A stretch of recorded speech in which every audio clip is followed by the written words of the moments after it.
Good morning, everyone. We'll go ahead and call the Finance and Ways Subcommittees on Public Safety, Natural Resources, and Transportation to order. Madam Secretary, would you please call the roll? Assemblywoman Anderson. Assemblywoman Brown-May. Assemblywoman Dickman. Assemblywoman Gorlow. Assemblyman Hafen. Senator Goycochea. Senator Wynn. Assemblyman Watts. Chair Harris. Here. Thank you. We have 4 budgets on our agenda today, all under the Department of Corrections. If you all don't mind, we will take each budget on its own and then ask questions on that budget. You all may go ahead and begin when you're ready. Please just remember to state your name for the record. We'll start with Budget 3706. Good morning, Chair Harris, Chair Watts, and members of the Joint Committee on Public Safety and Natural Resources and Transportation. My name is James Arenda. I am the Director of the Nevada Department of Corrections. With me on the table this morning is Deputy Director of Support Services, Christina Shea, and Deputy Director of Prison Industries, William Quanga, who was going to be facilitating the slide deck on our behalf, but it looks like it's not working. So you'll have to follow through with the the pamphlet that we have for the photographs of the slides. We're pleased to be before you on this morning to continue our budget presentations for the governor's recommended budget over the 23-25 biennium. The mission of the Medical Division of the Nevada Department of Corrections is to provide quality, constitutionally mandated health care using an efficient system of managed care that is professional, humane, and appropriate.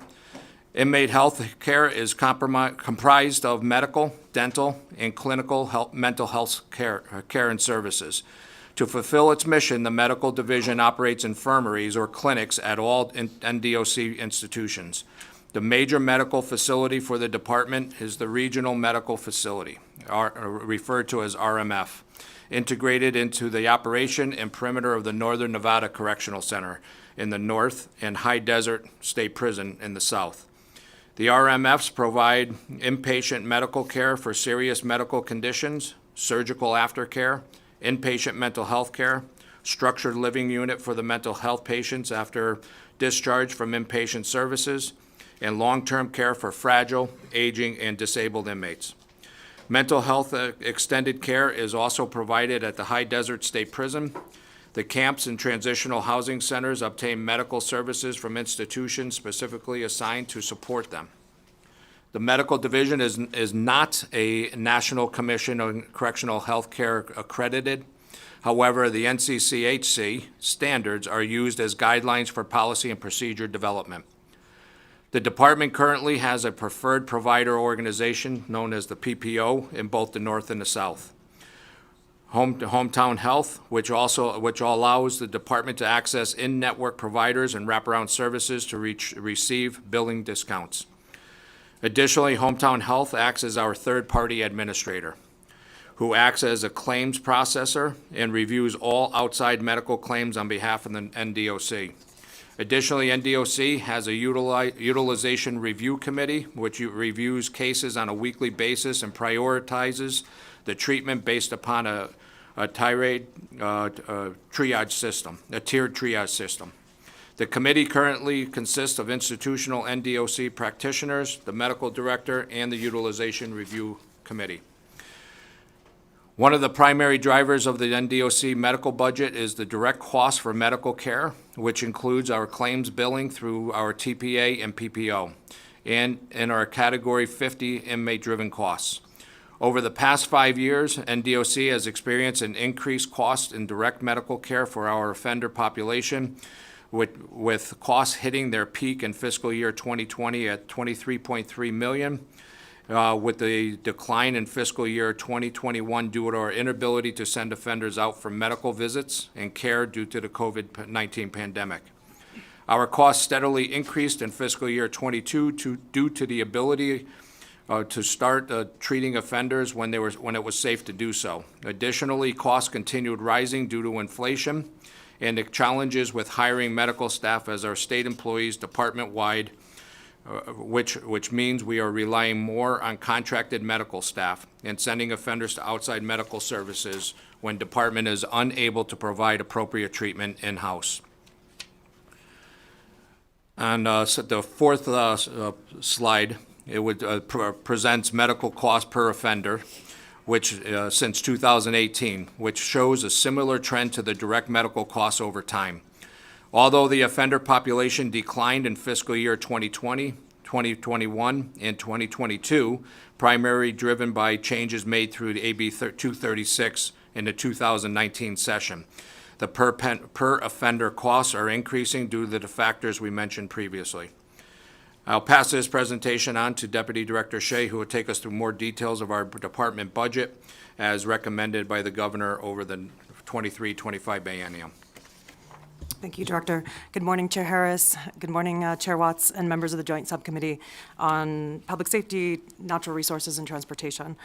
Christina Shea, Deputy Director of Support Services at the Nevada Department of Corrections, for the record. The Nevada Department of Corrections, we're on slide 5 now, historically has been authorized 290 full-time FTE, so full-time equivalent employees each year to fulfill its mission to provide medical care for our offender population, which is indicated by the blue line on the graph. However, over the past 4 years, the department has experienced an increase in medical staff vacancies, with fiscal year 23 being the highest we have seen to date at nearly 100 vacancies, which is indicated by the orange line on the graph. Due to severe staff vacancies in our medical program, we have had to rely on contract staff in order to deliver medical services, which is indicated by the gray line. Although we are relying on contract staff, the number of contracted staff aren't keeping up with our staff vacancies, mainly due to the cost that is associated with hiring contract staff compared to budgeted state positions.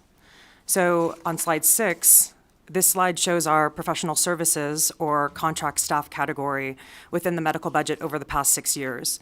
In fiscal year 2018, we received authority through the Interim Finance Committee of nearly $1 million for contract staff. Today, we have requested and received approval for nearly $4.4 million in contract staff authority to deliver medical services to offenders housed within the Nevada Department of Corrections. This is a good representation of the challenges we are facing from a cost perspective in hiring contracted staff. One of our goals during the 23-25 biennium is coming up with new strategies to hire medical staff within our institutions so that we can provide the care required while also taking into consideration the fiscal impact that contract staff has on our medical program. So moving on to slide 7, due to challenges hiring state staff, including medical directors, we rely on sending our offenders to outside medical providers and services. Since fiscal year 19, we have seen a decline in the amount of internal clinic visits within our institutions and infirmaries, which is slightly leveled off in fiscal year 22 and fiscal year 23. The use of outside medical services is also due to the need to refer offenders to specialty physicians for treatment, as state employees within our infirmaries are general practitioners. On slide 8, this chart represents the fiscal year 22 actuals compared to fiscal year 23 projected claims paid by our TPA by place of service. In fiscal year 22, we saw a higher number of outside office visits compared to fiscal year 23. However, in fiscal year 23, we saw an increase in emergency room visits compared to fiscal year 22. This report shows how unpredictable medical expenditures and treatments can be within our system. In looking at the data provided, when comparing fiscal year 22 to 23, there is an overall trend of decrease in expenditures. However, in fiscal year 23, ambulatory expenditures and emergency room visits are both expected to be higher than fiscal year 22. For emergent transportation needs, ambulatory ambulances better provide life-sustaining medical care when transporting offender patients than the NDOC transportation vehicles. Ambulances have needed life support equipment and are staffed by emergency medical technicians, where our transportations are not. In using air ambulances, advanced medical care services may not be available with our rural locations. When added together, both air and land ambulatory expenditures are trending to remain consistent between both fiscal years. Both male and female offenders over the age of 55 are driving the increase in ambulance expenditures from fiscal year 22 and fiscal year 23, which directly impacts our second data point identified as trending to increase compared to the previous fiscal year. For the projected increases in emergency room expenditures, both male and female offenders under the age of 55 are trending to be less than prior fiscal year expenditures. The expenditures for offenders over 55 is anticipated to be more than fiscal year 22, more so for female offenders over 55.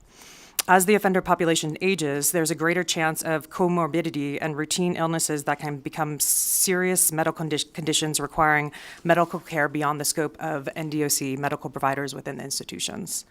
The remaining data points graphed represent an expenditure decrease from fiscal year 23 compared to prior years. There are several factors such as reduced offender population or limited medical staff levels that may impact overall expenditure levels. Moving on to slide 9, the Nevada Department of Correction currently transports offenders in need of medical care via ambulances and in case of emergencies, and also the transportation services within our department. Overall, NDOC transportation does the majority of the offender transports to and from medical services rather than relying on ambulatory services, which can be expensive for our department. Moving on to slide 10, the governor's recommended budget includes the following funding related to the medical budget over the 23-25 biennium.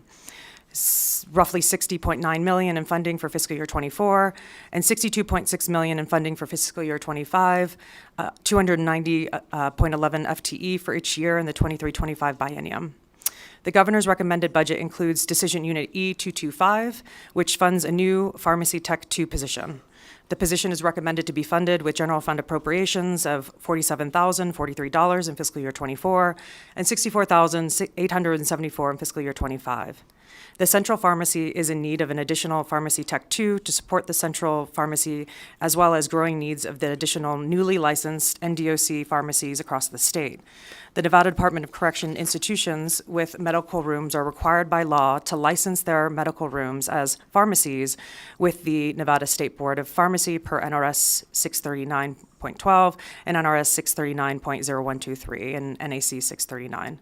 Previously to July 2022, the Nevada Department of Corrections had one licensed pharmacy. As of July 11, 2022, the Nevada Department of Corrections now has 7 licensed pharmacies across the state. The additional Pharmacy Technician 2 is needed to support the prescription orders fulfilling of the NDOC pharmacies and to support the regulatory requirements associated with adding the license of NDOC pharmacies. There has been a shift in the scope of work for the Nevada Department of Corrections pharmacist. Pharmacy services now include collaborative practice services to assist the department in providing clinical services to the offenders. With the expanded services, there will be a corresponding increase in the workload of the pharmacy technicians. The pharmacy technicians will be doing more administrative functions that were previously done by the pharmacist. These administrative duties were historically performed by the pharmacist to reduce the potential for error when filing the prescriptions. NAC 639.250 allows for a total of 3 pharmacy technicians to every 1 pharmacist. The department pharmacies are below the industry standards for pharmacy support and currently have 3 pharmacists and 6 pharmacy technicians. Moving on to Decision Unit E226, the governor recommended budget includes funding for a new automated medical inventory management system. This request is for 10 users with a monthly license fee of $1,250 per user, with general fund appropriations recommended of $150,000 each year of the biennium. The MD Pyxis Med Banking is an automated medical inventory management system to help increase charge capture, lower inventory spending, and improve regulatory compliance. It increases medical safety while optimizing workflow. The system supports nursing workflows by decreasing the number of steps in the medical management system. It's also a wide variety of reports that can provide inventory and billing processes to support medical inventory management. The system integrates new real-time inventories with medical and supplies to improve charge capture rates through the integration of EMR systems. Finally, the system offers secure and automated dispensing and usage in real time. The Pyxis system is the community standard for automated medical inventory management at correctional hospitals and long-term care facilities nationwide. The M101 medical inflation recommendation is the governor's recommending general fund appropriations of 1.5 million roughly in fiscal year 24 and 2.3 in fiscal year 25. These inflationary adjustments are standard in the medical budget, what helps cover increased costs for prescription drugs, medical supplies, dental supplies, and other medical costs. The inflationary rates are based on medical consumer price indexes and utilization of medical services. The M200 caseload adjustment is recommended with general fund appropriations of $884,810 in fiscal year 24 and roughly $1.3 million in fiscal year 25 due to the JFA projections that indicate an increase in the number of offenders incarcerated at the NDOC facilities over the 23-25 biennium. And finally, the governor is recommending general fund appropriations for one-shots of $193,165 in fiscal year 24 to fund various medical equipments in the budget. Okay. Members, any questions on 3706? I know I have one, but I'll reserve mine for the end. Any questions from members on this budget? Assemblywoman Gorlow? Thank you very much, Chair. And I appreciate a little bit of indulgence because I'm trying to get the whole picture. So with the clinic and the pharmacy, are they in the same location? And are you running a clinic that's based on MDs, APRNs, and physician assistants? Can you just give me a clearer picture of who's treating the inmates and also where that pharmacy is located? James Renner, for the record, they are in the same locations of pharmacies in the clinics. The clinics are not open 24/7, so the staffing does change. I don't want to give you exact staffing for each, but we could break down for a follow-up on each facility on what the staffing is, because it varies at different locations depending on if we have the staff or not. And I appreciate that. I think where my head's kind of going with this is that with vacancy rates the way they are and looking at getting a new position, I'm wondering if anyone's considered perhaps a physician assistant or an APRN, an NP, actually taking classes so that they could dispense the medications as well to help alleviate some of that burden on your pharmacy techs and pharmacists. James Renner, for the record, the pharmacy tech position came out of a licensure requirement by the state. 2 years ago, we did not have the pharmacist tech positions in there, and we were dispensing medication with those that you were mentioning. However, the medication was coming from one location in Las Vegas as our central pharmacy and then dispensed out. The change in the law requires us to have each facility have their own pharmacies, which is the reason why we don't have pharmacists or techs at those other locations. Thank you. I appreciate the clarification. Senator Nguyen. I have a question, just kind of also about implementation. Last session, during the 2021 session, we passed Assembly Bill 358. I don't know if you're familiar with that. It was the bill that directed your division to sign people up for Medicaid prior to their release from incarceration. Because it was our understanding that a lot of the budgetary piece, we were paying like essentially cash services for medical care, even though prior to their release from incarceration, they could be signed up for Medicaid and that could be transferred, and also the continuity of care. Can you give an update on how that process is going and what kind of, I guess, relief from those general fund medical dollars that we no longer have to do, or if that's being implemented? James Renner, for the record, Medicaid applications are only filled out, they are submitted within 90 days of the discharge of the offender. So it really doesn't affect on my end with the budget that we have on the Medicaid piece. It's when they are discharged into parole or the community. Right now, the only thing on Medicaid that affects us is outside hospitals. It's automatic after 72 hours if the offender is, I think it's 72 or 48 hours. After the offender is in the hospital, then the Medicaid will pick up. But while they're in the institutions, well, Medicaid doesn't get picked up. We pay for that out of our own budget. And do you know if everyone is being signed up for Medicaid 90 days prior to their release? Because it does alleviate some of that burden because they're able to collect on some of those services, especially if they have mental health issues or any long-term, like, or chronic illnesses. James Arenda, for the record, I can't give you statistics off of my head, but they are, or at least they're offered, and the process has started. I guess what would be the easiest way is to see how many of them actually have been given Medicaid applications to HHS on the way out the door that are from Nevada. The ones that were obviously that were sent into different countries, they are not, but there is data that can show how many are actually submitted that were actually Nevada residents, but I don't have that with me. Just because I like to follow up on bills that I move forward, if it's possible for you to get that information and get it to the committee, that would be greatly appreciated. We'll go to Assemblywoman Brown May and then to you, Sandra Goycochea. Thank you, Chair. Thank you for the presentation. My question is really just about preventative care, right? We're providing medical care in our facilities, and we want to make sure that our folks are healthy. Can you talk a little bit about, are we investing in preventative care for our inmate population? Are we doing annual physicals? What does that look like? James Arenda, for the record, we can provide the members of the hearing today those of the preventative care measures that we were asked yesterday in one of our hearings, of how many mammograms, how many pelvic exams that are required each year, what's annual, what's not, colonoscopies, all that. That was it was asked in the last hearing we had yesterday, which we can provide here today. But it differentiates between what type of an exam, but we do have them annual, depending on what it is. But we'll provide that here today. Senator Goycochea. Thank you, Madam Chair. And I'm going to shift back just a little bit. The rural prisons, especially Lovelock and Ely. Now, what kind of transport vehicle do you have for an ambulance there? Is it fully equipped, or are you dependent on the local EMS responding to transport?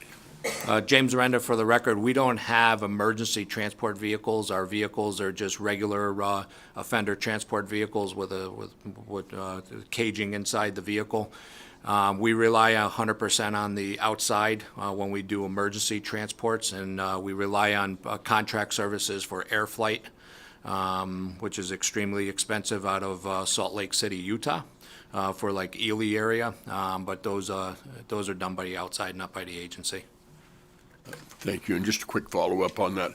Yeah, because again, in Lovelock, it's a rural hospital, very small. I assume at the point you have to transport from your facility, they're probably going to be air flighted on out to a major hospital. The same with Lovelock. I'm sure ground transport to Reno and is probably how it has to happen. So I appreciate that and understand the complexity, and it is expensive. You know, the Ely, for Ely's EMS, White Pine County's EMS to respond, that's almost 20 miles to the prison, bring them back, and then probably load them on an air transport. If it's serious enough to where they had to be transported out of the facility, I assume probably wouldn't stop in William B. Ryrie. They'd probably go on to Salt Lake. So I appreciate that and can understand the concern and the expense. Thank you, Madam Chair. Chair Watts. Thank you, Madam Chair. I have a couple of questions, if that's okay.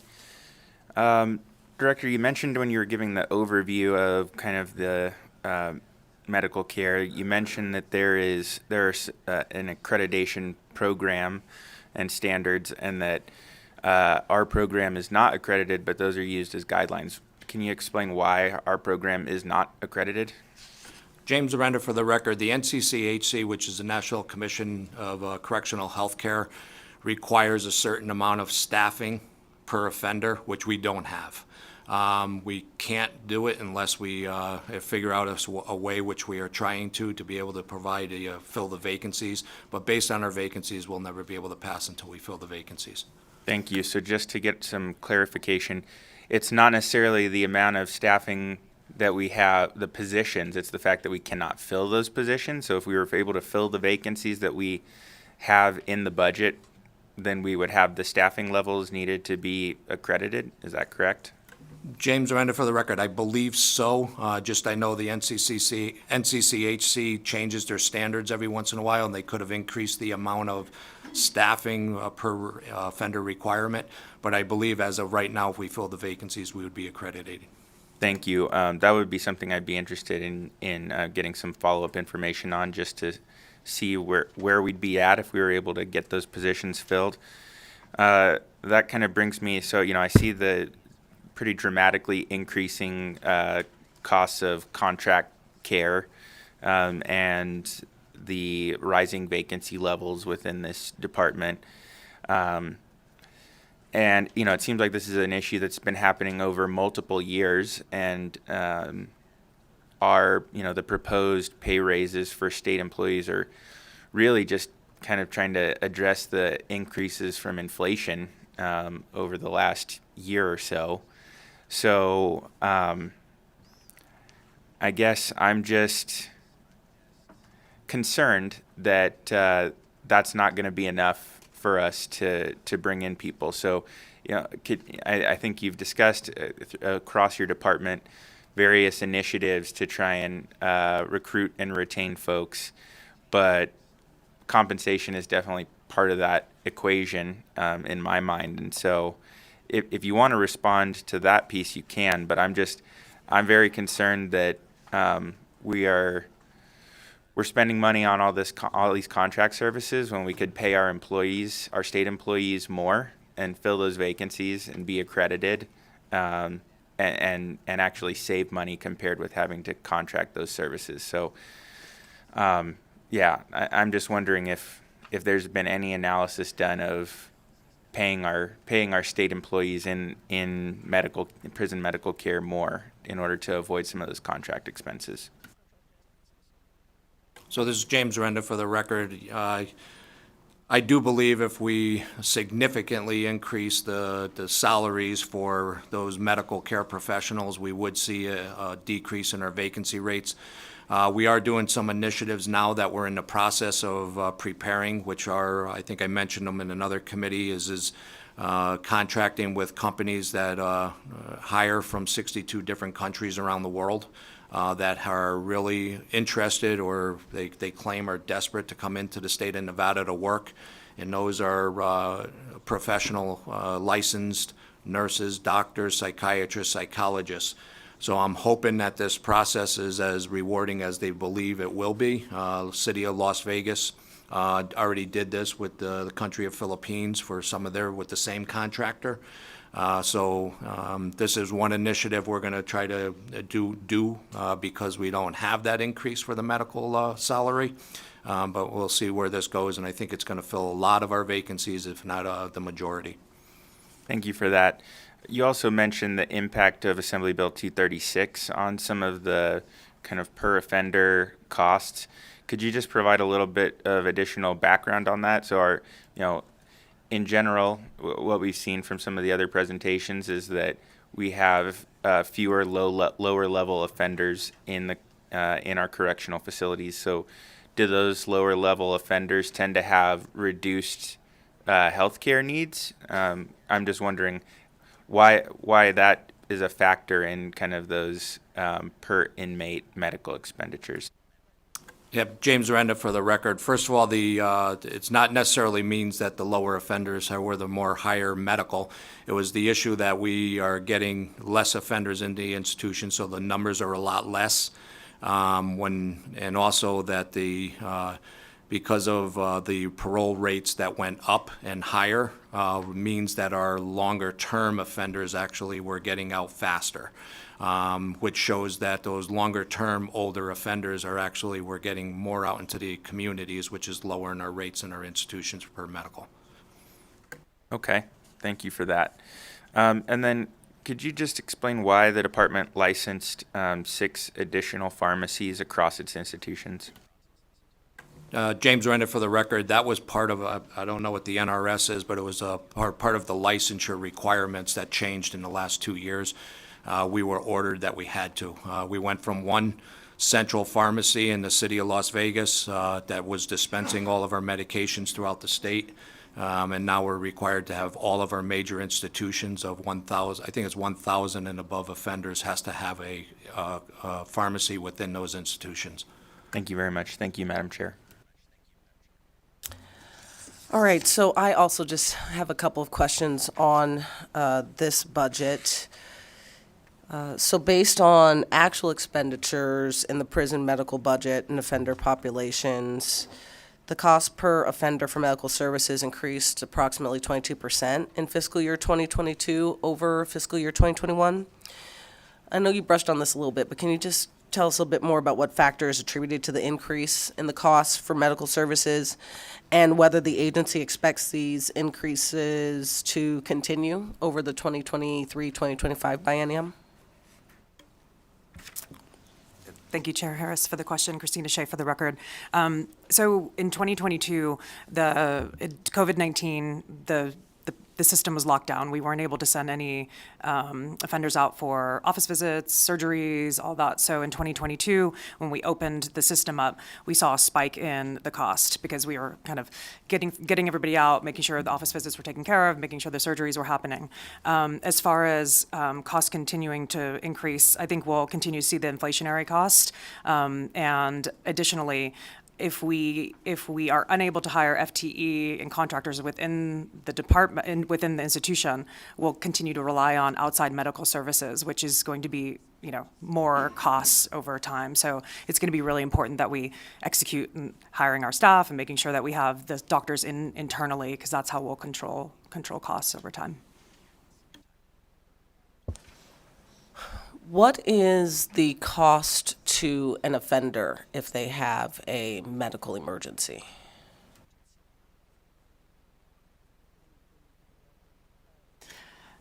Thank you, Chair Harris.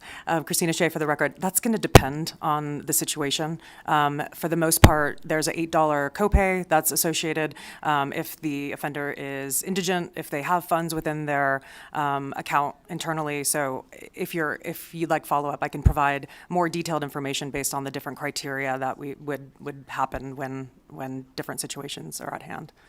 Can you give me a range? So there's an $8 copay, Yeah. but it could go up to, what's the most an offender could be charged if they fall and break their arm? Or, right, so what's the range of different charges? Yeah. What's 8 maybe being the lowest? What's the highest they might get charged?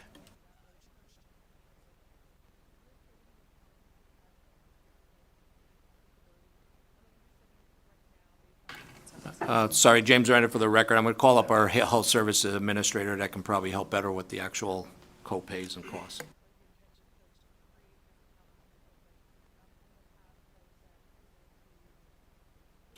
Good morning. For the record, Russ Alfano, Medical Administrator, Nevada Department of Corrections. Could you repeat? I'm sorry. That's okay. Welcome. Thank you. My question is about the most and the least. I guess I'm looking for a range of what an offender might be charged if they have a medical emergency. Go ahead and state your name again. There you go, perfect. Medical Administrator. It could be zero, and it could range. There's extenuating circumstances. Sometimes the copay issue is not even relevant. We do have something under NRS 209246. There's a whole lot of variables. But there is no cap, and there is no minimum other than zero.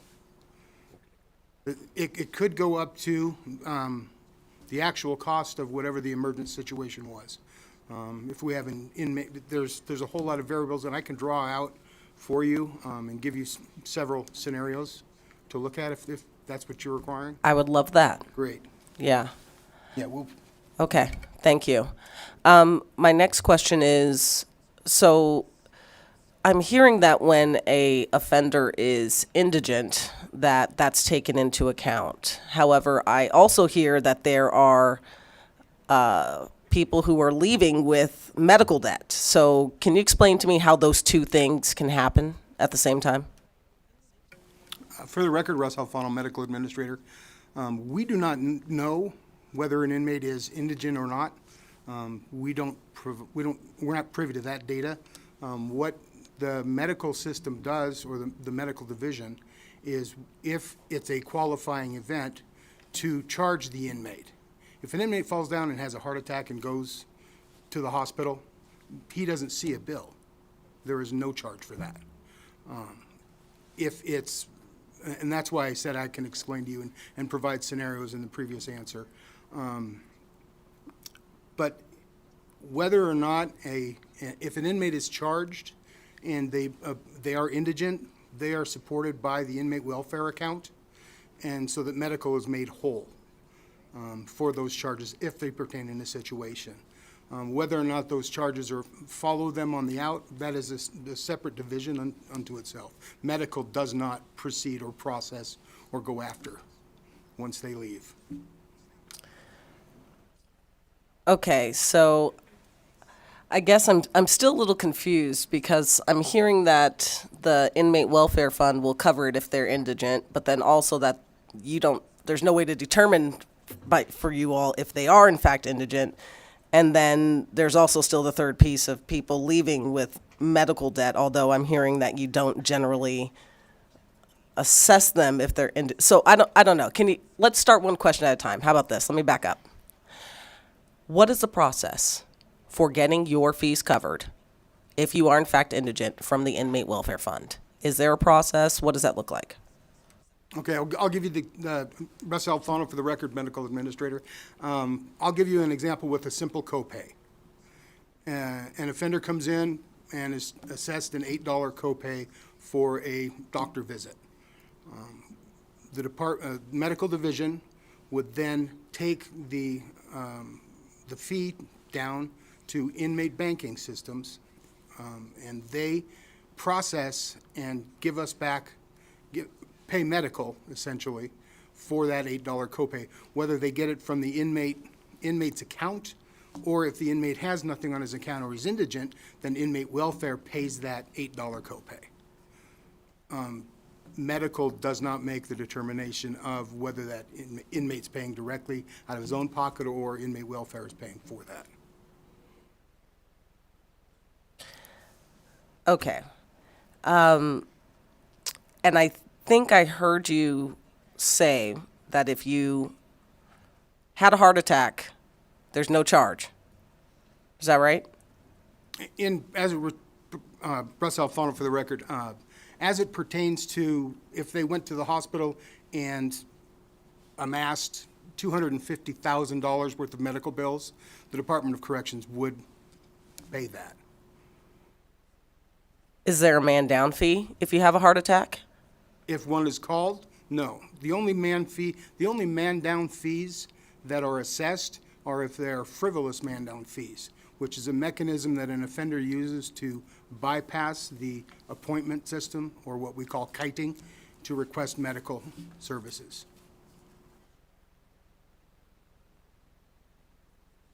Okay, I'm going to take a break and turn it over to, I got a long line. Assemblywoman Anderson. Thank you, Chair, and thank you for the presentation. Okay, I'm going to get back onto a different account really quickly, so then that way I can figure out some things. This has to deal with the account that I believe Chair was talking about earlier with the new pharmacy technician position. Would approving the additional pharmaceutical tech keep the department in compliance and with all the regulatory requirements of operating the licensing? James Renner, for the record. What I'd like to do down in the Las Vegas area is call up our state pharmacist, Helen Parks, who's also is the president of the board for the state of Nevada for pharmacy.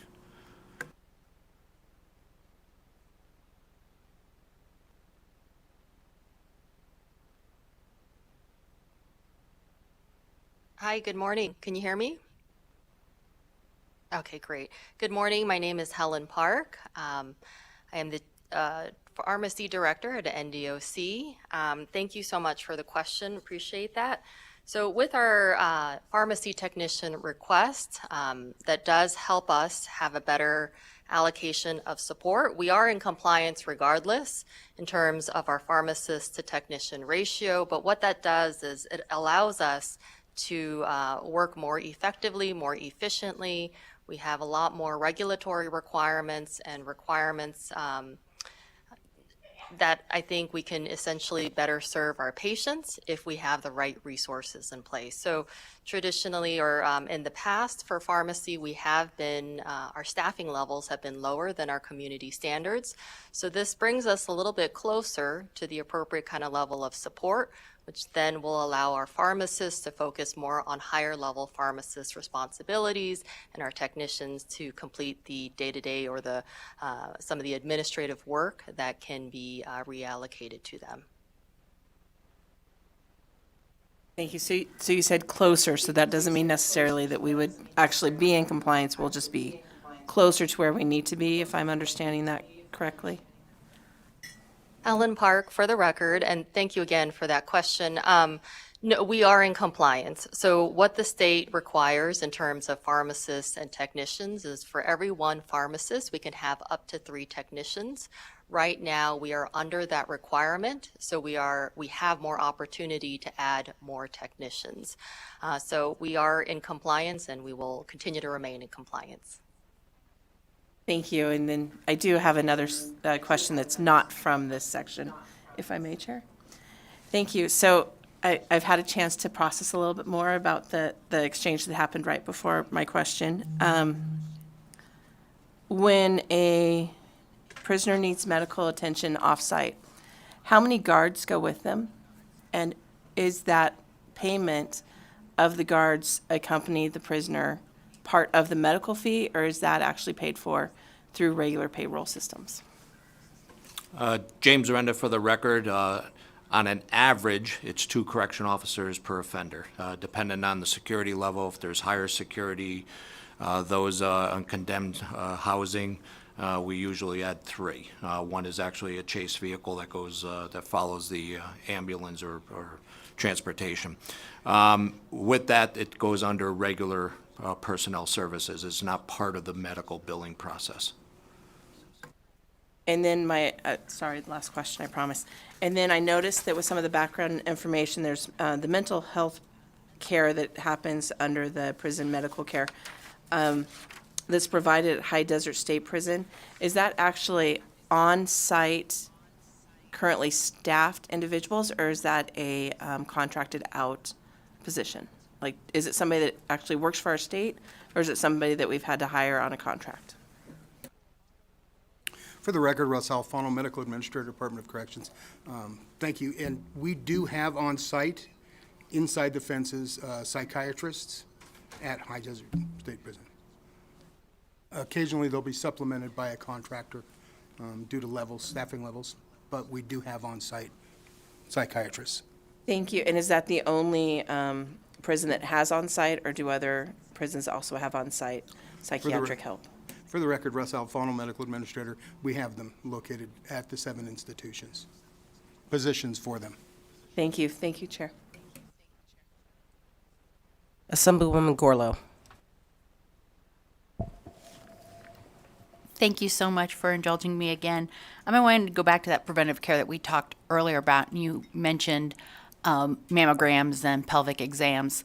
One, I hope we're also doing prostate exams on our male population, but it actually brought to mind pregnant women. How many pregnant women do you have? Are they also giving birth like on-site, off-site, and are they being shackled during labor? So James Arenda, for the record, prostate issue is on that list that will be provided of the annuals and the regular exams that are either required or offered. With the pregnant women, last year we had, I believe it was 12 total in 2022. They are not shackled if they're pregnant. They are not in restraints if they're pregnant, unless there's an order based upon jeopardizing safety and security, but or the psychiatrist or someone has an order in the outside hospital for the bed, restraining to a bed, but we do not. Corrections does not restrain. With the births, they are done at the outside hospitals. They are sent to the outside hospitals. The births occur there. Within 72 hours, the offender has to release the baby to the a family or someone that's going to take custody of the individual. Thank you for that answer. I just wanted to be clear that anecdotally, I'm hearing stories of women in labor being shackled. And I know that is against the law, but it's really unacceptable. So we can talk more about that, but I'd like to guarantee that, when a woman's in labor, that is not happening. But thank you.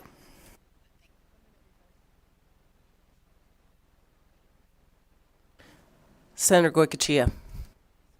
Thank you, Madam Chair, but Assemblywoman Anderson I was curious about how many custody officers had to accompany a patient. Senator Wynn. Because I want to beat a dead horse here. It's still alive. It's kicking. It's kicking. Can we go back and describe what this man down fee is? I've seen some information requests. I've seen some of these charges. Can we go back to that man down fee, and can you describe that just so we can get that on the record for people watching? For the record, Russ Alfano, Medical Administrator.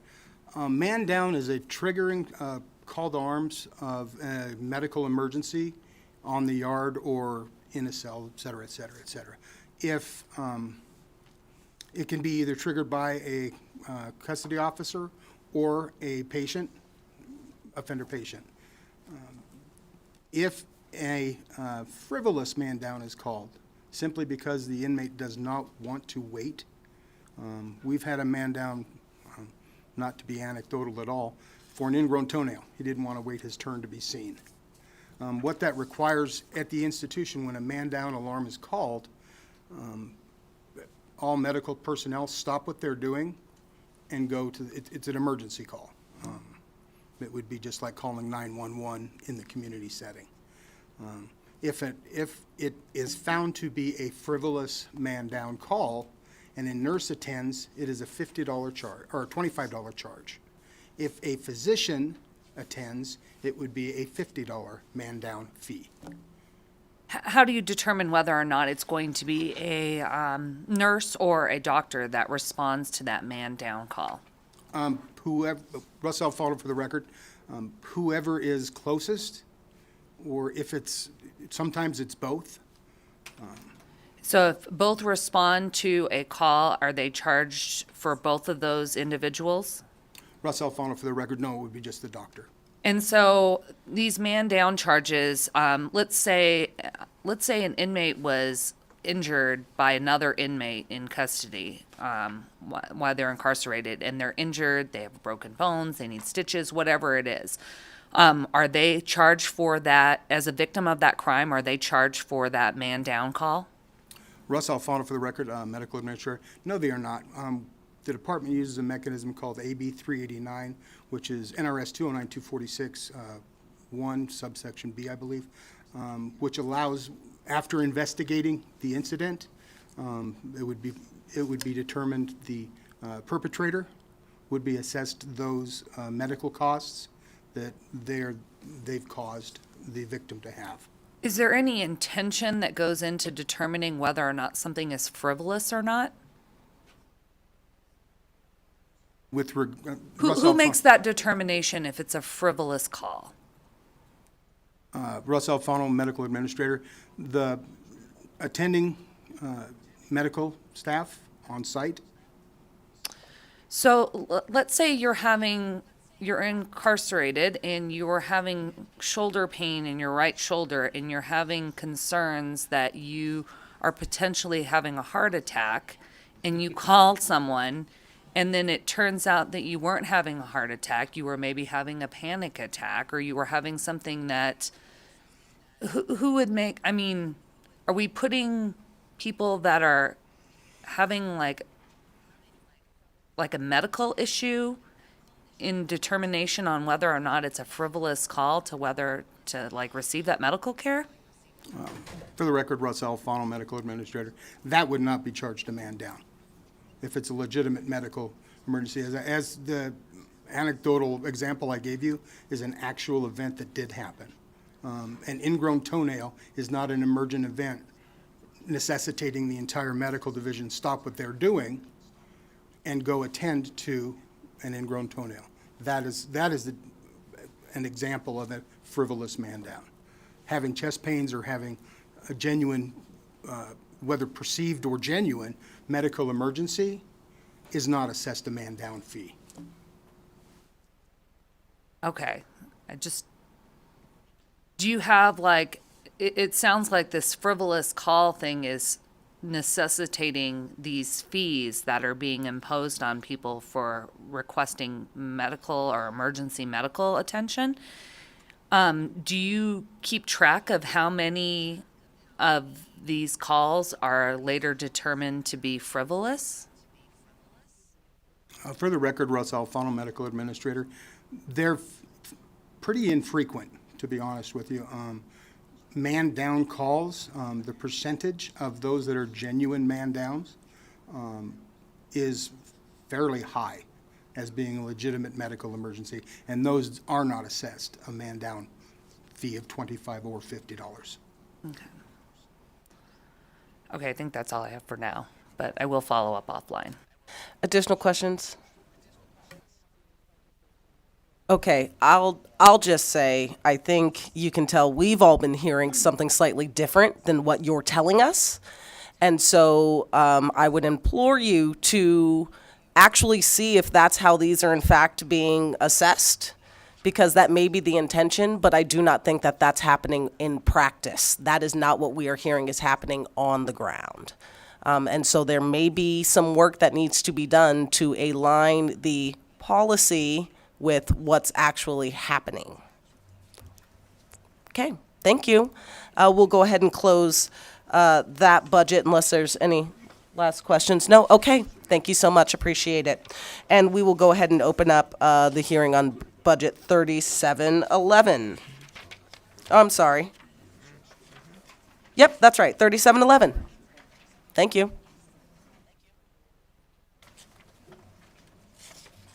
Did I skip one? Let's do 11 first. Thank you.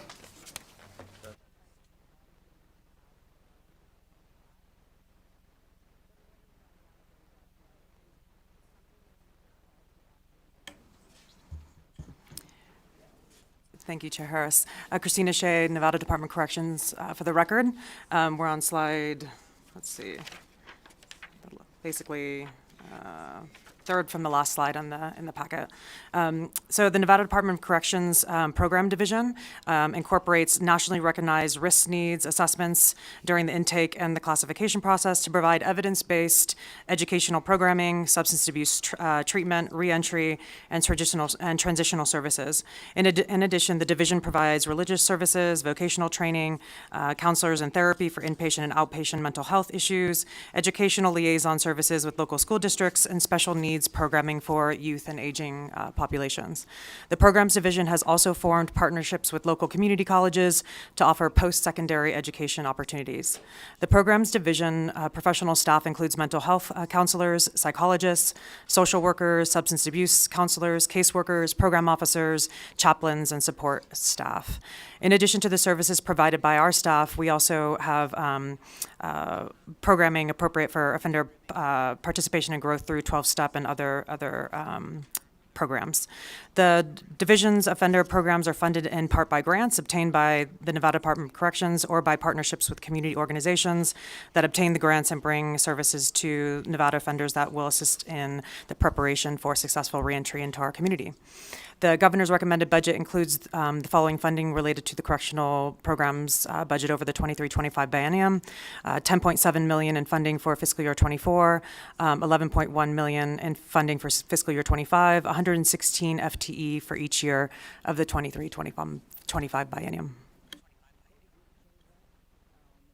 Members, any questions on this budget?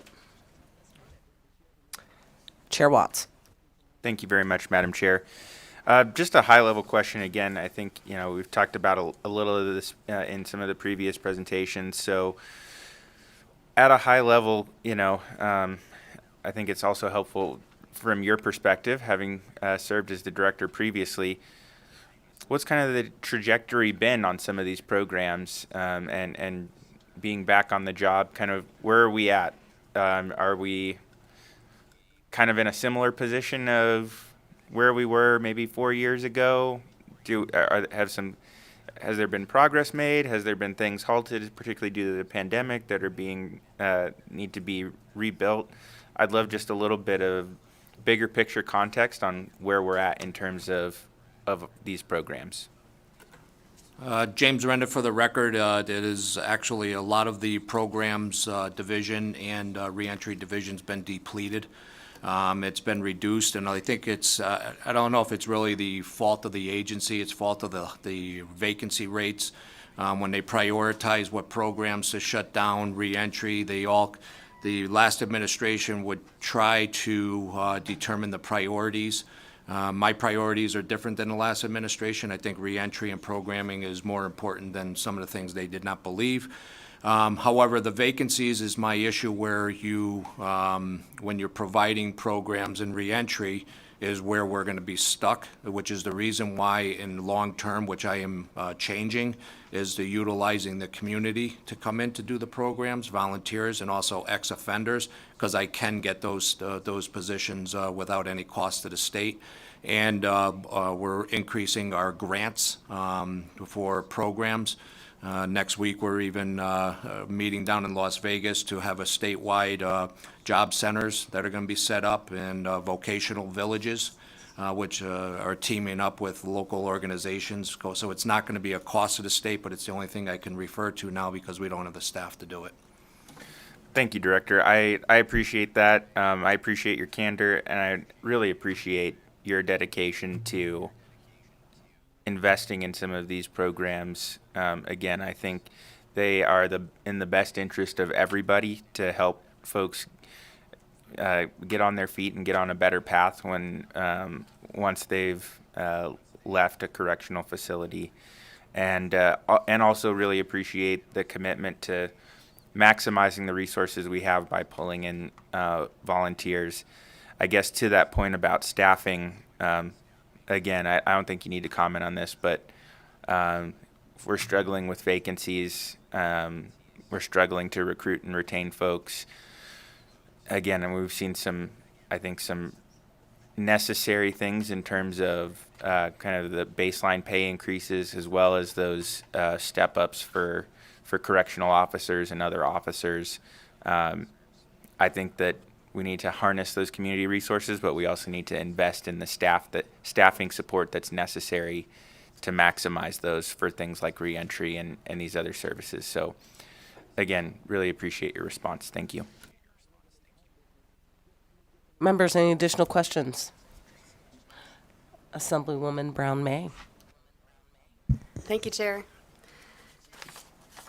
Thank you very much for just talking through some of these programs, and really appreciate, as my colleague stated, what you're doing. My questions are really relative to the diagnostic assessment pieces. When you're receiving new offenders that are coming in for assessment, really folks with intellectual or developmental disabilities who may have not been diagnosed prior to, and then are entered into a prison population that might not be the best fit for their correctional journey, if you will, right? So how much time is being invested? Like, I'm looking at here, the allocated dollars are $11 million, right?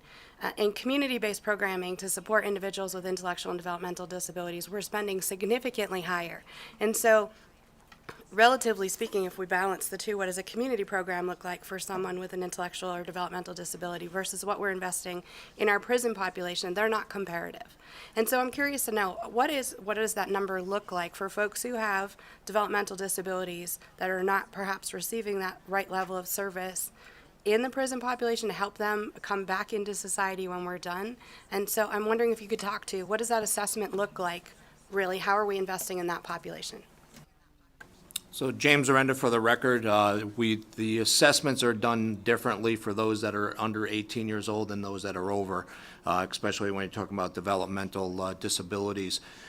We do have the school districts in the state do monitor and assess the under 18-year-old population, and they are provided the special services that they are needed or that they are pertain to be required.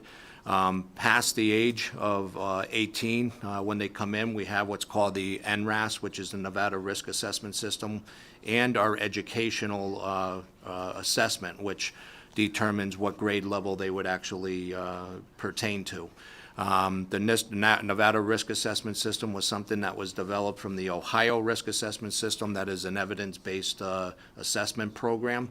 And that does every single offender that comes in has to answer these questions that are brought to them upon intake that get entered into the NRAS system and puts them in categories of what their risks are, what their needs are. And it's not just educational needs, it's medical, mental health, custody, programming needs. That's all built into the NRAS system. Those that are more of the developmental needs that are above the age of 18 are done by individual treatment plans by the medical and mental health staff, not by educational staff necessarily. So hope that answers what you're looking for. Thank you. I appreciate that. I look forward to following up with you offline. I'd really like to just get a little bit more into detail relative to that, because I think many times that we are unfortunately prosecuting folks with developmental disabilities that have not been diagnosed prior to whatever that offense was. And so there are ways that we can, I think, work together to address some of those issues.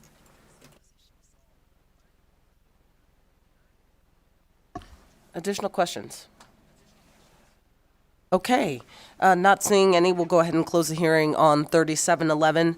And we'll take 3708 and 3763 together since they do a little bit of mingling.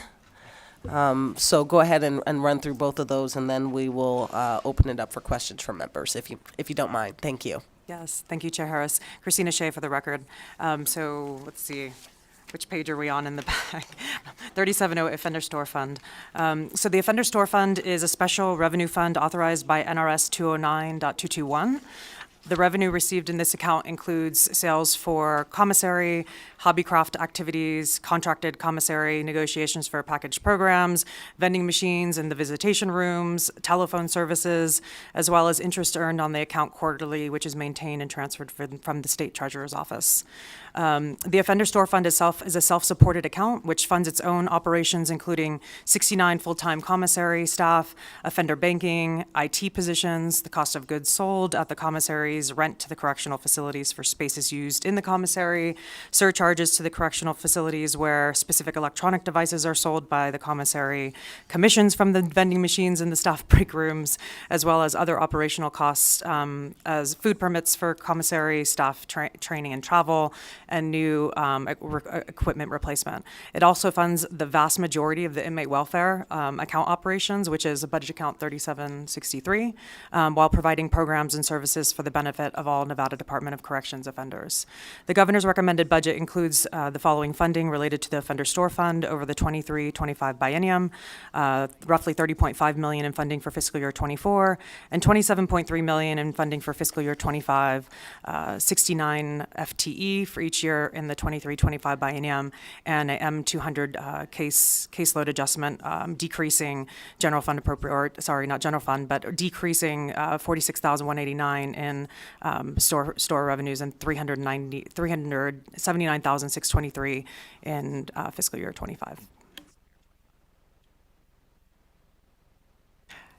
Christina Shea for the record. Moving on to slide 13, because the Offender Store Fund is a self-supported fund, the budget operates with a reserve in order to continue operation into the future. This slide shows the historic cash balance of the account since 2012, which increased in fiscal year 2016. In fiscal year 2019, the department negotiated a new telephone system contract which paid a flat commission amount at the beginning of each year of the contract.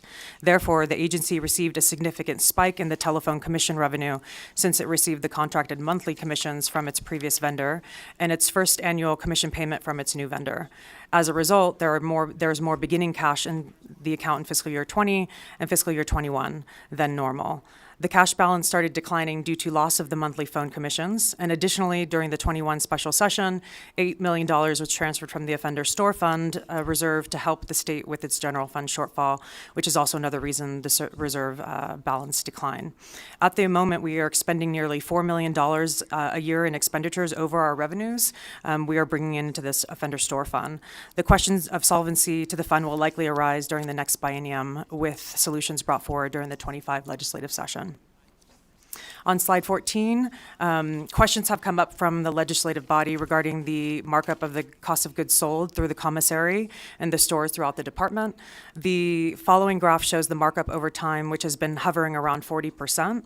Commissary operations are continually evaluated to ensure efficiencies within our correctional systems setting. However, if the NDOC would reduce the markup to, say, 20% or 25%, we would need to work with the Governor's Finance Office and the Legislative Council Bureau of Fiscal Analysis Division to find additional funding sources for transfers into the Inmate Welfare Fund, which funds programs for inmates to be sure both accounts are solvent into the future.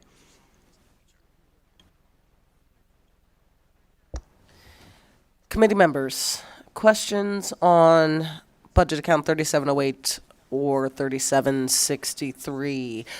Assemblywoman Anderson. Thank you, Chair, and thank you for getting through the budget so quickly and succinctly. Greatly appreciate it. And again, I want to make sure that it's clear, I do appreciate what you're doing, because it's a lot of work and it's not always easy. My questions, of which I have so many, so I'll just try to do just a few, has to do with when families send money in, how is that accounted for, number one? And number two, how much, let's say if somebody were to send in $100, how much of it actually is put into a prisoner's account to be able to use in the commissary or in other areas?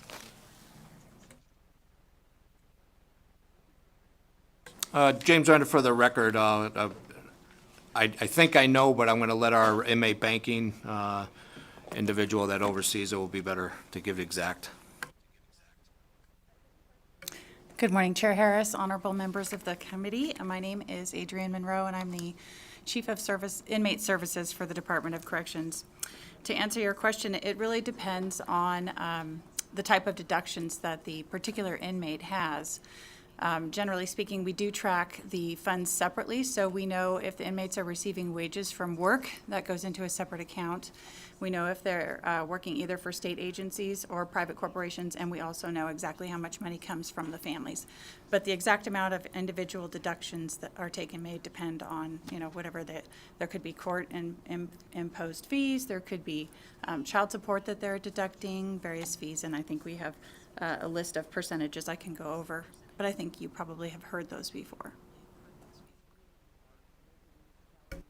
Thank you. This is the first time I've been on this committee, so I have not heard that before.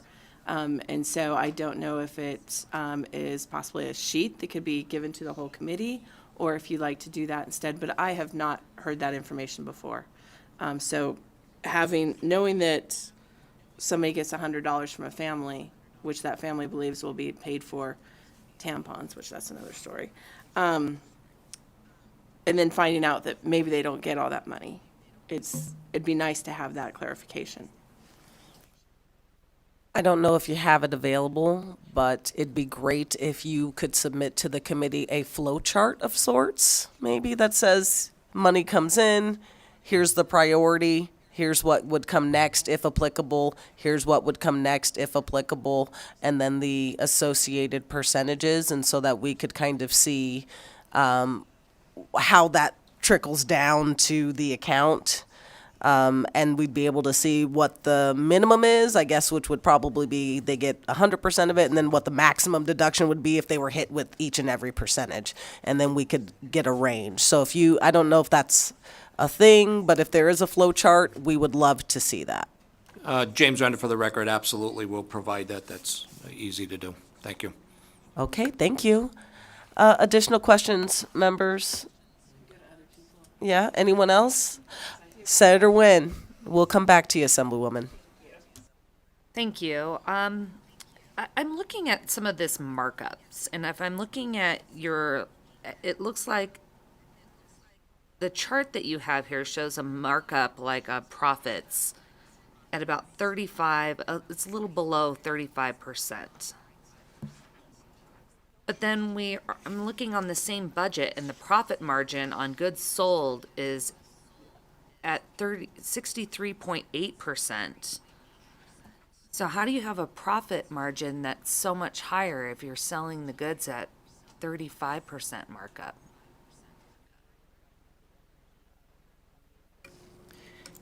Adrienne Monroe for the record.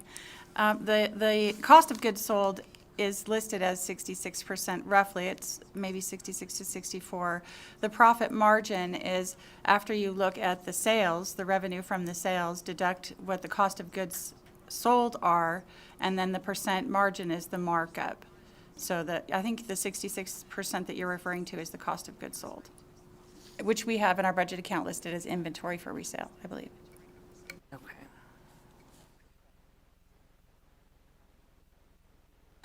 You can go to another person. Yeah. Ping pong. Back to Assemblywoman. Oh, no, we'll go to Chair Watts. Chair Watts. Thank you, Madam Chair. So I guess, yeah, and we're probably going to keep going back and forth as we're figuring all these things out. I guess one of the things, I really appreciate you providing an overview of the cash balance and kind of that funds and reserves, and understand that during the recession that a chunk was taken out of that. And I was curious because the amount looks pretty high, and so I was wondering kind of what the trajectory is, and it sounds like with some of the changes on the telephone charges, it looks like that kind of reserve amount will continue to decline. And and this kind of goes again. This is getting at something I think that several of us are getting at: the connection between the offender store fund and the inmate welfare account, and essentially the markup on items in the offender store fund helping to finance the inmate welfare account. And it looks like in the inmate welfare account, the recommended budget has a little over $6 million each fiscal year in interagency transfers, which correct me if I'm wrong, but I think that is transfers from the offender store fund. So again, I don't know exactly if this is a question more than an observation, that we could probably reduce the markup on the items so that it's only generating $4 million, put that in the offender store fund, and to me this should, I would feel a lot more comfortable if this was run more like an enterprise account. So you said that it's self-funding, but it actually not only funds itself, but funds other programs. I would feel a lot better knowing that we're just covering the needs to run, to run the store, to provide some of these items that offenders want, or in many cases need, and that we fund inmate welfare with general fund, because I think that recreational resources, law library, literacy programs, some of those things are core things to help with the mission of your agency. And I'm just frankly concerned that we fund that by overcharging offenders for basic needs, which I think is something that many of the members on this committee have been getting at through some of the questions that have come up today, also in relation to medical expenses. So again, I don't know, and I know that's a significant kind of budgetary shift in how everything's set up, but you can respond if you want to, but that's just an observation from my perspective on how we could stabilize this account, reduce the amount that offenders pay for some of these basic items, and then make sure that we're actually covering some of these programs and needs appropriately. So James Renda, for the record, you're absolutely correct, and it is going to shift. What I'm used to in other state budgets, Connecticut, New York, where I work the budgets for the correctional agencies there, the stuff that is coming out of the inmate welfare fund for paying for services doesn't happen in those states. It happens here, which I believe we're going to be doing a suggestion for the future on how these funds should be done. But when you're paying for 28 staff under inmate welfare fund, that should be general funds. But it's not. So it's either we watch and figure out how much needs are really going to need to be met in the future. That's how we're going to determine the costs of everything. We have to make sure that we at least pay for what it's covering now. But there's a majority of the stuff I do believe that we're going to be suggesting that goes under general fund that shouldn't be coming out of this, which can reduce our charges that are going out there as today. Thank you very much, Director. I really appreciate that. Thank you, Madam Chair. Assemblywoman Anderson. Thank you, and I also appreciate the answer that you just gave, because that clarifies a lot of some of the concerns that I have. Another concern, though, is how much would you say of the money from this comes from, from the offender store fund, would you say comes from families sending money in versus prisoners working towards that money? Is there a way to figure that out, what that percentage would be? Thank you for the question. Adrienne Monroe for the record. There really isn't a way for us to know, once they receive the money into their account, how they're spending it, because they have an account and they have wages from if they're working, and then contributions from their family. So if they choose to purchase music or go to the commissary, we don't have a way to track where that color of money came from in our system currently. Thank you. Follow up, if I may, Chair. So with that, and thank you for that clarification on there, how much would you say, though, from the accounts are coming from family versus, since you do have that ability to be able to look that up, how much is it based upon family donations versus working compensation, I guess? Give me just a moment. I actually do have it. I do have it. Okay. Adrienne Monroe for the record. We can provide it for you later, but I will be looking for it momentarily. Totally understand, greatly appreciate. And one last question, I promise. With the information that you just brought about with the inmate welfare account, it sounds like that money is going towards law libraries, other literacy programs, other educational programs. With the law library, with the idea of having now the iPad, which I believe you're discussing in other areas, would you continue to invest in a law library for physical books, or would there be more of a compensation going into the electronic forms? James Arenda for the record. If I look into the future, that AB 35 with the release of the wireless devices, it would look at eliminating hard books. So it'll be all virtual. However, you can't reduce or eliminate, you could probably reduce, but you can't eliminate law library staff, because you still have to have those that can teach them how to navigate the system. You need individuals to get copies made for individuals, for court cases, for their records. So the staffing probably will not be reduced, but the virtual books will replace the hardcover books. Follow up, so I kind of lied that it was my last question. Follow up, thank you. So are you planning on utilizing the inmate welfare account money to be able to pay for AB 35, I believe it was? I've got that right number. Okay. So James Arenda for the record. It's a kind of a yes and no. So we just awarded the contract for the inmate communications, which covers wireless devices under a company called Viapath. Viapath, we're currently starting the process of doing the contracts. What I was looking at for the contracts is seeing about how much revenue is actually going to come in with the increase of the phone revenue, because they're going to be allowed to use the tablets for that. So if that increases the services for that, I could have them cover, instead of, if we did have more revenue come in, I could use the revenue instead of paying through inmate welfare. We could have the reduced revenue and let the company pay for that. So that'll all be covered under the contracts when it's finalized. And we're looking at if AB 35 and the Bureau of Prisons approves what we want to do on the wireless devices, we're looking at the wireless devices at a minimum starting in January of '24. Senator Nguyen.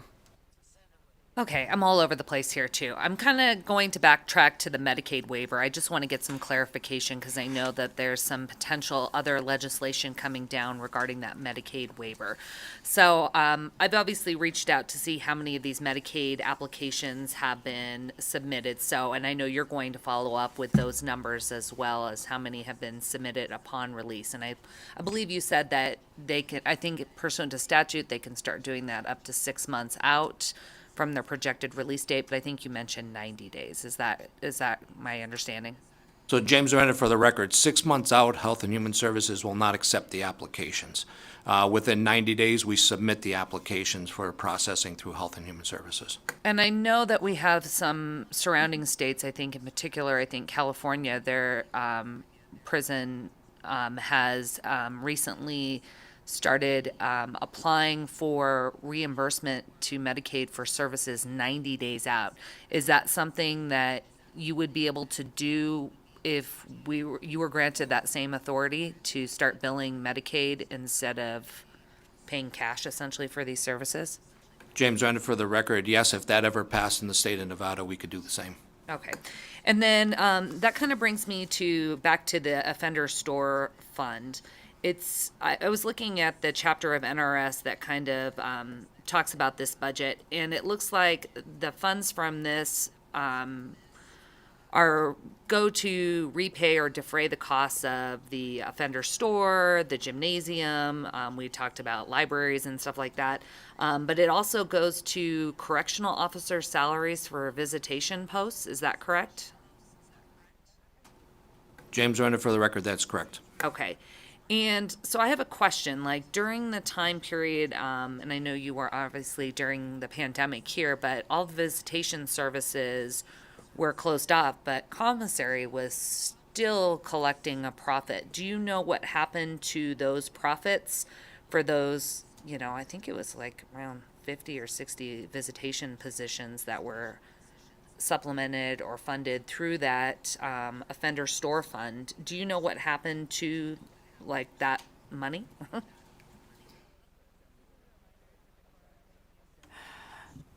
Christina Shea, for the record, it sat in our reserves, so basically transferred forward to beginning cash would be where the profits would reside.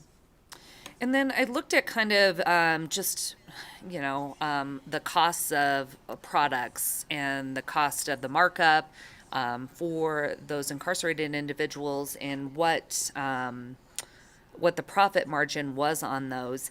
And they are across the board, like similarly situated. Is there any kind of determination by you all to determine, like, say, hygiene products maybe shouldn't be marked up as high as, perhaps like a luxury, I don't want to call it a luxury good, but a luxury good? Thank you for the question, Adrienne Monroe, for the record. They do separate them out sort of by type, and I do have something that I can send to you if you don't have it already that does show kind of the breakout of what the percentage is by the classification of the type of item that it is. I think I'm most concerned because I have seen that commissary list. I've seen the prices that are charged to the people that are under your care. I'm looking at, in particular, at like Playtex Gentle Glide tampons, an 18 count. And the price that is charged for a person in NDOC is about $10.13, which is pretty outrageous for something that arguably you need to have. And then I see the vendor price even if I went into a store, and I'm assuming you get a better price because you're buying in bulk, would still be around $6. So that's like a 66.61% markup on a sanitary product that arguably all women in a menstruating age would need. And so I just have concerns that we have the same kind of 66% markup on tampons that we do on, and that we have on toothpaste, that we have on a Snickers bar or strawberry lemonade. Arguably, you don't need those things, but we would want people to brush their teeth, and we would want people to have menstruation products. So I'm just I'm concerned, obviously, and more of a statement, I guess I should say, on the determination on the same level of markup on things that you need to be healthy and perhaps could bring down some of our medical costs, as opposed to, Colombian coffee. I can answer some of that. Adrienne Monroe for the record. So when it comes to hygiene products, they are provided hygiene products at no cost. If they want to purchase other types of hygiene products, then they would come to the commissary to do that. And sometimes what factors into cost is packaging that is specialized for a prison environment. I believe that there is some component of, for personal hygiene, for feminine hygiene, some of that packaging can be more expensive, but it isn't just limited to those things. I understand we had a vendor that provided a particular type of hot sauce that was very, very popular, but we had to have a plastic bottle. We couldn't have glass bottles, and we only found one vendor that could provide it in a plastic bottle, which is safe for security environment in prison. And when they were no longer able to do that, we weren't able to procure the hot sauce for them. So a lot of it has to do, some of the pricing has to do with the specialized packaging in a prison environment as well. It just seems when I'm looking at comparison and some of the data from our surrounding states or even states around the country, we tend to be at a very high level of markup on products. And I'm just curious, is that the vendor that we're deciding to use on particular products that is different from our surrounding states? So James Renner, for the record, the vendor is actually part of an RFP process, and the company we do use is pretty much the one they use standard around the country. The markups are really on our end, covering markups for the cost of things. We could always request different types of items through the vendor. It may be more expensive, maybe less, but we're looking at a way to do exactly what you said, is what, can we reduce our request for markups on the hygiene and increase it on the other ends to balance it off. So maybe increasing a Snickers bar, but lowering tampons. So that is being looked at as a solution, but right now it's up to us on the markups on how we do it. Other questions from members? Okay, so I have a couple on this budget as well, or these two budget accounts as well. I'm pretty sure, hopefully you all are familiar with the Governor Finance Office's audit that was done in 2022. And to be generous, it suggested a few recommendations to improve the operations of the offender store. Where are you all in implementing some of those, well, not some of those, all of those, hopefully, recommendations from the 2022 audit? James Miranda, for the record, the current contract ends on June 30th, so all those recommendations are going to be brought up in the new RFP and the new contract of whatever company takes us. But the actual commissary company that does it now, their contract ends June 30th of this year. Okay, so it's my understanding that the audit is recommending that some regulations be put into place. Wouldn't the department be able to get going on those regulations before the contract is up? Christina Shea for the record, yes. And I have read the audit and I agree with the findings in the audit, and I'm committed to making sure that those regulations happen in a timely manner. How do you define timely manner? I would say, Christina Shea for the record, in the next 3 months. I'm committed to try to make the processes and go through and do discovery, as well as looking at the markup in the offender store fund and making sure that all these processes are reviewed. It's at times, we don't necessarily review them as often as we might think we should. So I'm committed to making sure in the next 3 months that we take a good look at it and make sure we start implementing these processes that were recommended by the Governor's Finance Office. Okay, thank you. Please don't also forget the regulations around the prisoner's personal property fund and around the reasonable medical copay as well. We know that also is one of the highest in the country. And I hate being on the top of all of the wrong lists. So I would love to fix that, please. And then lastly, I'll just say, I think you're getting a sense from at least a majority of the members on this committee that we want to see these markups go down. I understand that it's not as simple as just marking them down, and there needs to be a plan on where that money needs to come from. We would love to see that plan. But the rate of markups currently is just not sustainable, and I don't think that's how at least this committee wants to shift the burden onto offenders, especially for items like tampons and deodorant that you have to buy 3 ounces at a time, and soap and medical care, right? We have to do better. So once a plan is in place, please share it with this committee so that we can be partners in helping you implement that plan and get there. And then you can stop hearing us complain. Maybe. Okay. Last questions, committee members? Okay, we'll go ahead and close out the hearing then on the last two budgets, 3708 and 3763, and we will open it up for public comment. Thank you so much for being here. Anyone here in Carson City who'd like to give public comment at this time?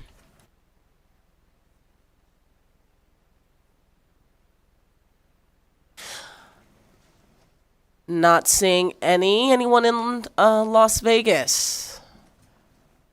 Doesn't look like it. Okay, BPS, can we just quickly check the phone, see if there's anyone who'd like to give public comment today? Chair, we have no callers willing to provide public comment at this time. All right, with that, ladies and gentlemen, we are adjourned. Have a great day, everybody.